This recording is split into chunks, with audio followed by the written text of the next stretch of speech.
All right, so you want to dive into this whole AI thing Yeah. and how, like, people's values and preferences Mm. actually end up shaping how AI behaves, Okay. especially now Right. that we've got, like, all these different AI models, like, popping up left and right. Yeah. It's almost like we're trying to figure out, you know, Yeah.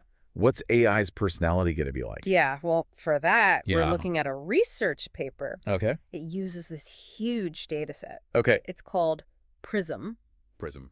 Preferences and Perceptions Regarding Interactive Systems Wow. with Language Models. Okay. And they really Sure. try to dive deep into what people actually want from AI. So less about just getting, like, the quote-unquote right answer Yeah. and more about the feeling. It's not always about cold, hard logic.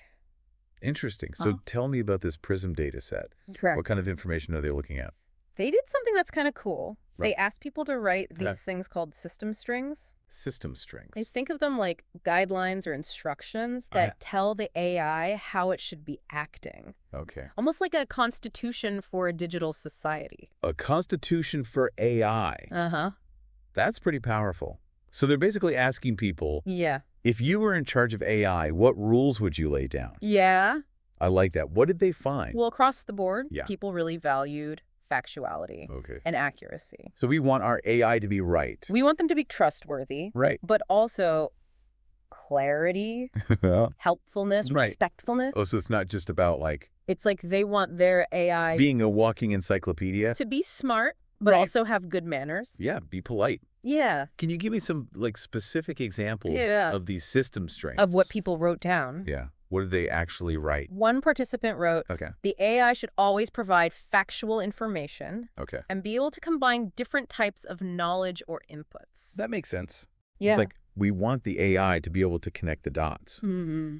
see the bigger picture, Yeah. not just, like, spit out facts Exactly. in isolation. Yeah. What other interesting ones did they find? So this one stood out to me. Okay. Don't be creative Oh, unless I ask you to. wow. So some people are That's interesting. a little wary of AI getting Yeah. too imaginative. It's a little bit of a fear Maybe they prefer their AI to stick to the facts. of the AI going off script. I Yeah. can see that. It's like wanting to maintain some kind of control Right. over this, like, very powerful thing. Uh-huh. Yeah, were there any others that sort of highlighted these boundaries? This one was good. Okay. AI must be respectful of any idea you put forward. So again, that idea of, like, Like, people want to be heard and taken seriously, being polite. even by a machine. Right, even if it's just a computer. Yeah. Yeah, that's interesting. Respect is a fundamental value. It is. It transcends the human-AI divide. That's powerful. So we've got these overarching guidelines, these Uh-huh. AI constitutions. Yeah. But did the research also look at how, Yeah. individual preferences You're spot on. might play a role? The research actually went a step further Okay. and explored how personal values can actually influence our preferences Okay. for specific AI models. Uh-huh. And they found that even when presented with the same AI responses, Sure.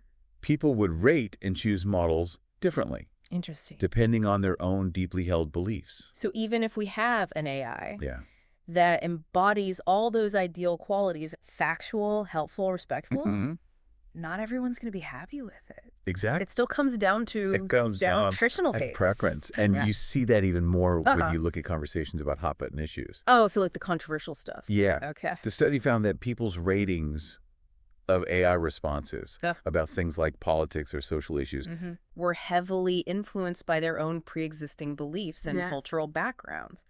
of course, because it's Like how two people can watch the same news report interpret things and come away with completely different interpretations. in our own lens. Exactly. So how do we even begin to address this? Right. If everyone wants their AI to reflect their own worldview, Right. can we ever actually create AI that feels truly neutral That's a and point. objective? That's the million-dollar question. That is the million-dollar question. And this leads us down this path of exploring potential biases Okay. and the role of diversity in AI development. Well, let's go down that path. Tell Okay. me more about what the research found Okay, so they found that about these challenges. the PRISM dataset itself Okay. is considered more diverse than previous datasets, Okay. but it still leans heavily towards white. All right, hold on.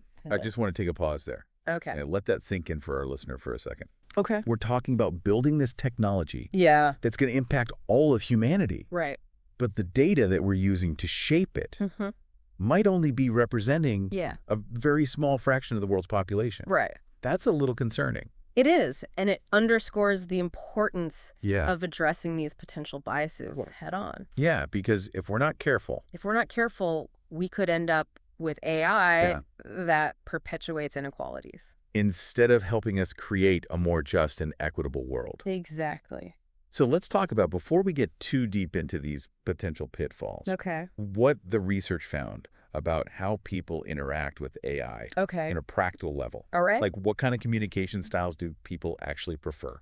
Well, surprisingly, people tended to prefer AI that was really concise and to the point.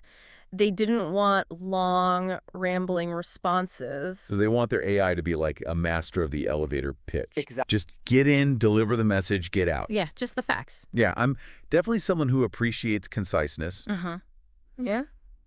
But I can also imagine that there are times when you might want a more detailed explanation. Right. Did the research look at that at all? Interestingly, while most people preferred those short responses, there was a subset of participants who valued more comprehensive explanations. They felt that conciseness lacked the depth and nuance they desired. That's a good point. So even with these general preferences, there's still room for personalization. Exactly. Like, maybe in the future we'll be able to adjust the verbosity level of our AI. What about the language itself? So did they find any preferences? People overwhelmingly favored AI. In terms of like tone or style? That used clear, jargon-free language. They want to feel like they're having a conversation with a knowledgeable friend. I think we all have that friend. Right. Who can explain really complex stuff. Yeah. In a way that makes you feel like you're actually learning something. It's not just about being relatable, though. Right? Did they have any expectations about people responded really well? How the information was presented visually? To AI that was well organized visually. So like they appreciated bullet points. Bullet points, lists, headings, that kind of stuff. Numbered lists, headings. Anything that helps break down the information. So AI, if you want to win us over, take some cues from the design world. Make it aesthetically pleasing. So it sounds like they're looking for AI that's not just smart. But also visually appealing. But beyond this sort of surface level of communication styles, this research also went into something much deeper, right? It did. The influence of personal values. And this is where it gets fascinating. Yeah, we touched on this earlier, but it's worth exploring further. What did they find about how... They found that our own values actually shape our interactions with these systems. Even when presented with the same AI responses, people's perceptions and evaluations were often colored by their own deeply held beliefs. So even if we achieve this ideal of having an AI that's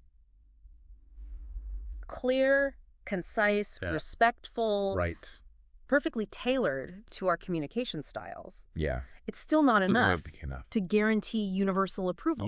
Right? We still have to contend with this idea that everyone is going to interpret and judge information. And this becomes even more apparent just through their own when you look at conversations about controversial topics. So, for example, the study found that in discussions about things like... So give me an example, like what kind of controversial topic? Political ideologies or social movements. People's ratings of AI responses were heavily influenced. That makes sense. By their own pre-existing beliefs and cultural backgrounds. It's like, we don't see the world as it is. We see it as we are. Exactly. So how do we address that? If everyone's going to filter AI responses through their worldview, can we ever create AI that's truly neutral? That's a complex question. Objective. And it leads us to consider this is a big the importance of transparency and explainability in AI. So being able to understand... If we want people to trust these systems, they need to understand how the AI arrived at its conclusions, what data it was trained on, and what factors might be influencing its responses. Like trust takes years to build, seconds to break, never to repair. If we want AI to be a trusted partner. If we want AI to be a partner in our lives. We need to build that trust from the ground up. And that includes being upfront about the limitations of AI. So transparency is key. No more smoke and mirrors with AI. No more smoke and mirrors. We need to be able to peek behind the curtain Oh. and see what's going on. Understand how the wizardry works. But as we're pulling back these layers and revealing these inner workings, we're also encountering something that's really intriguing. The potential for personalization. The research hints at a future on a whole other level where AI isn't just a tool we use, but a companion we personalize. It's like the AI becoming an extension of ourselves. Yeah, a reflection of our own values and preferences. It's a digital embodiment of our personality that raises a whole new set of questions and possibilities. It does. But we'll have to save that. We'll save that. For the next part of our deep dive. For next time. I'm looking forward to unraveling those mysteries with you. Me too. See you in part 2. Okay. So welcome back to our deep dive. Into AI and human values. Yeah. Where we're picking up right where we left off. Right. Like on the edge of this brave new world of AI. Yeah. And we've uncovered some really interesting things so far.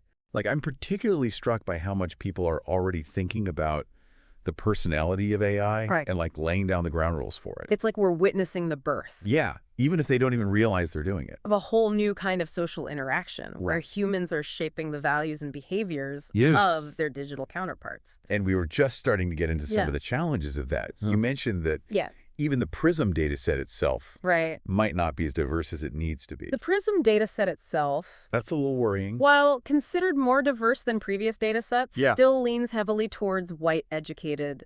Okay, so let's break that down. Western demographics. For a second. Okay. Why is that a problem? Okay. What are the consequences of training AI? Imagine a world where AI-powered hiring tools on data that doesn't represent are trained on data from successful professionals on a particular industry. Yeah. And if that data predominantly reflects a specific demographic, let's say white males with certain educational backgrounds, the AI might inadvertently learn to favor candidates with similar profiles. I see where you're going with this. Even if those candidates aren't necessarily the most qualified. So it's like the AI inherits the biases that are present in the data that it's trained on. It could perpetuate existing inequalities. And this could apply to all sorts of areas, right? From loan application to healthcare. Healthcare decisions. Yeah. So that lack of diversity. That's why this lack of diversity in the PRISM dataset is a red flag. In the PRISM dataset is a red flag. Yeah. It highlights the need. So how do we go about doing that? For more inclusive data collection practices. Gathering more diverse data sounds like a massive undertaking. It's a big challenge, but not insurmountable. Especially given how quickly this field is developing. One approach involves actively seeking out data from underrepresented communities and ensuring that data collection methods are culturally sensitive and accessible to all. So like partnering with organizations. Think about partnering with organizations that are working with these communities. Working in diverse communities, using translation services to broaden the reach of surveys and data gathering initiatives. And designing AI systems that can adapt to different languages. That sounds like we need and cultural nuances. A pretty fundamental shift. It's a big shift in how we approach AI development. But it's not just about the technology itself. Right. It's not just about the tech. It's about who's building it. Yeah. Whose voices are being heard. Who's at the table. Whose data is shaping these systems. Right. But let's get back to those AI constitutions we were talking about. Right. This idea that people are essentially... It highlights the role. Drafting guidelines. Yet humans are playing. For how AI should behave. In shaping this technology. Yeah, and one of the most thought-provoking things... And one of the most thought-provoking aspects... about this research is the suggestion... is that these system strings... that these constitutions... arbitrators call them... could vary across cultures and societies. Could vary across cultures and societies. Wait, are you saying that different cultures might want their AI... different cultures might want... to behave differently? Their AI to behave differently. That's fascinating. Yeah. Could you give me an example? Imagine a culture that places a high value... of how that might play out. On indirect communication and politeness. Okay. They might prefer AI systems that are more nuanced and subtle. So instead of the AI just saying... in their responses? Turn off the lights? Yeah. It might say something like... I might use more suggestive language. It's getting a bit dark in here, don't you think? Rather than direct commands. That's really interesting. So building truly global AI systems. It suggests that building truly global AI systems is going to require deep understanding. Will require deep understanding. Of cultural norms. Of cultural norms. And communication styles. Of communication styles. But wouldn't that... It's a challenge. Make things incredibly complex. But it's an exciting opportunity. How do we create AI? It suggests a future where AI that can navigate all of these cultural nuances isn't a one-size-fits-all solution. It's like we're talking about rather a diverse ecosystem. The emergence of different model and air-stable civilization to the specific values and preferences of its users. Each with its own set of values. It might even involve developing new frameworks. And customs reflected in its AI. For intercultural AI communication. But before we get too lost in the hypothetical future, I want to ground this conversation in something a little more familiar. Communication.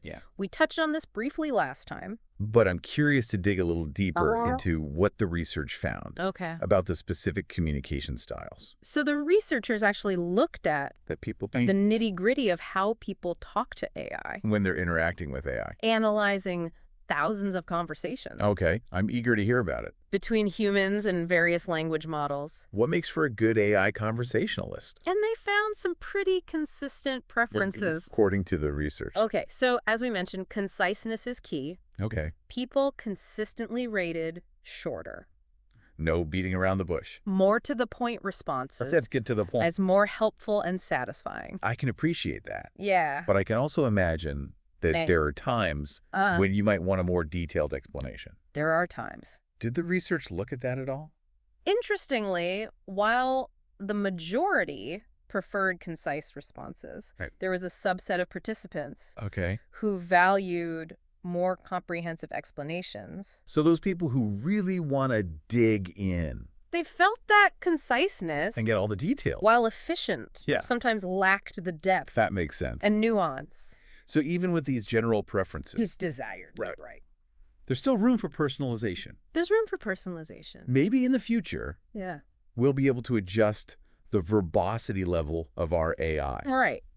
You could choose between. Choose between brief and detailed summary. A brief summary and a detailed summary. But what about the language itself? Okay, so? Like, did the research find any preferences? People overwhelmingly favored AI. That's in terms of tone or style. That used clear, jargon-free language. So, like... They wanted to feel like they were having a conversation. Not using a bunch of technical terms. With a knowledgeable friend. That people might not understand. Not being lectured to by a stuffy professor. Right, like we all have that friend... Right. ...who can explain even the most complex topic in a way that makes you feel like you're learning something. And apparently that's what people want from their AI. That's what people want. But it's not just about being relatable. Right. Do they have any expectations about... People responded really well. How the AI should present information. To AI that was well organized visually. They appreciate things like... So like bullet points, lists, headings. Numbered lists, headings, anything that helped break down information. So AI, if you want to win us over. And make it easier to digest. Right, take notes. Take some cues from the design gurus. Run good design. Make it aesthetically pleasing. Yeah, make it aesthetically pleasing. So it sounds like people are looking for AI that's not just smart. But also visually appealing. But also... beyond the surface level of communication styles. Yeah. This research also delved into something much deeper, right? They did. The influence of personal values. And this is where the conversation takes a turn. We touched on this earlier. Yeah. But it's worth exploring further. Okay. What did they find? They found that... About how our own values... Even when presented with the same AI responses... Actually shape our interactions with these systems. People's perceptions and evaluation. Yeah, so even if we achieve this ideal of an AI that's clear, concise, respectful, perfectly tailored to our communication style. It's still not enough. It still might not be enough. To guarantee universal approval. Right? We still have to contend with this idea that everyone's going to... And you see this especially filter information through their own unique worldview. When you look at conversations about controversial topics. Right. So, for example, in the study, give me an example. They found that in discussions. What kind of controversial topic? About things like political ideology. Okay, so like politics. Or social movements. Social issues, that kind of thing. People's ratings of AI responses. Yeah, that makes sense. Were heavily influenced by their own pre-existing beliefs. Because we all interpret things. And cultural background. Through our own lens. Exactly. So how do we address that? Right. If everyone's going to... That's a hard question. ...filter AI responses through their worldview. And it leads us to consider the importance... We ever create AI... that feels truly neutral and objective. And explainability in AI. So if we want people to trust these systems... If you want people to trust these systems, they need to understand how the AI is making decisions. How it works. What data it's drawing on. Yeah. What values might be shaping its responses. So it's about... It's about being upfront. Being open and honest. About the limitations of AI. About AI. Acknowledging that these systems are not perfect. Yeah. No more smoke and mirrors. And that their responses can be influenced by a variety of factors. So transparency is key. It's about fostering a culture of open communication. We need to be able to look. And critical engagement around AI. Under the hood and see what's going on. Right. Okay, so transparency is key. Transparency is key. But as we're revealing these inner workings of AI, right, we're also encountering something really intriguing. Right. This potential for personalization.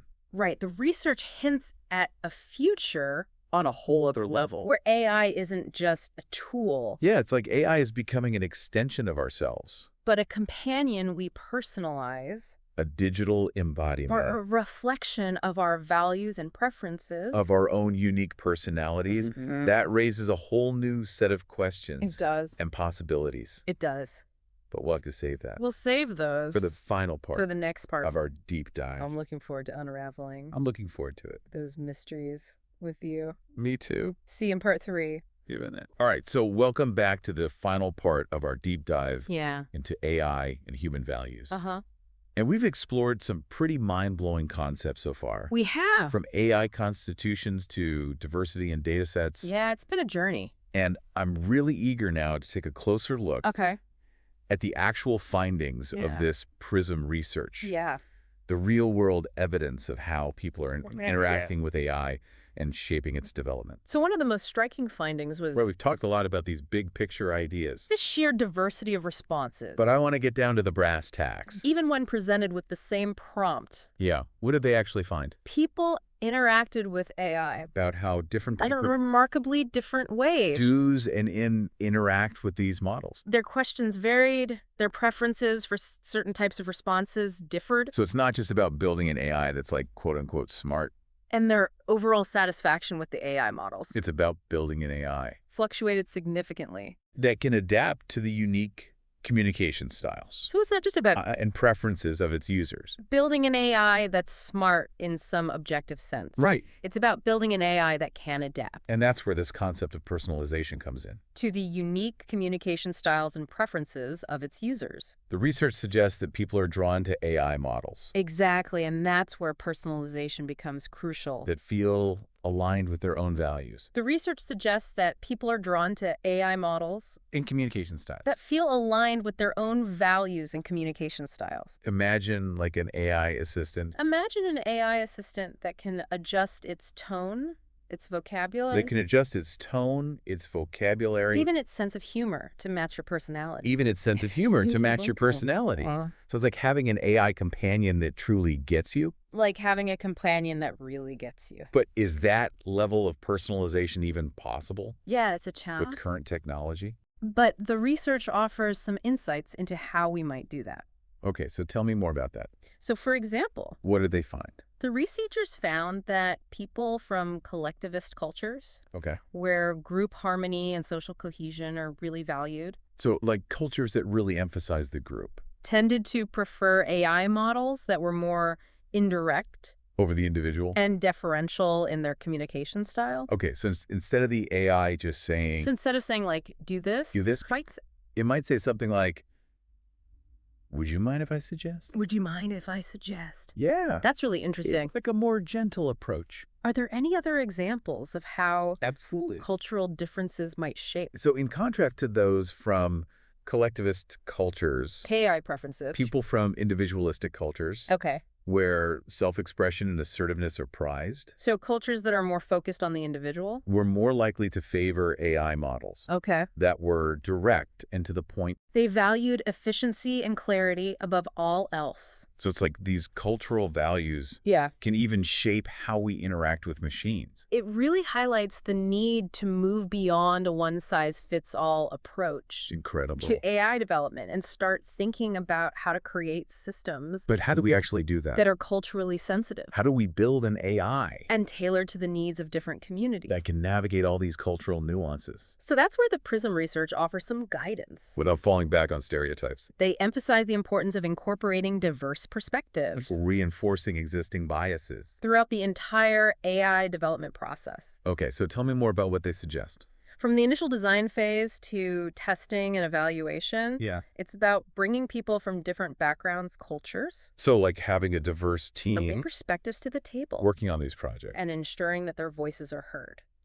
Right. It's like we're building a global village of AI. This global village of AI. Where different cultures and communities can contribute their values. We're different cultures. And perspectives to create something truly inclusive and representative. And communities can contribute their own unique values and perspectives to create something that's truly inclusive and representative. It's a beautiful vision. But with all this talk about cultural sensitivity and personalization, I can't help but wonder about some of the potential downsides. Okay.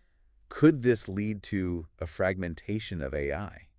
That's a valid concern. Where we all end up in our own little echo chambers. And it's something that researchers need to consider carefully. Interacting only with AI that reinforces our existing beliefs. As we personalize AI, we need to find ways to encourage cross-cultural understanding and exchange. So how do we do that? Perhaps we can design AI systems. How do we avoid those echo chambers? That expose us to diverse perspectives, even if those perspectives challenge our own. So it's like the digital equivalent. It's like the digital equivalent of traveling to a new country. Of traveling to a new country and immersing yourself. And immersing yourself in a different culture. A different culture. Right. But that also raises a whole new set of challenges. Yeah. How do we ensure that these cross-cultural interactions... And that's where transparency and explainability...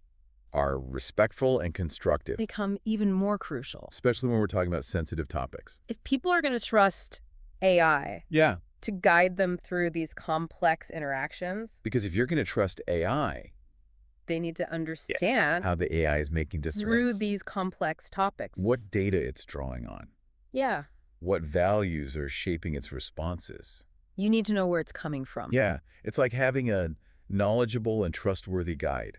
So it's like having a guide. Who can not only translate languages, but also bridge cultural divides. Who can help you understand the world. Right. And understand other people better. It's exactly.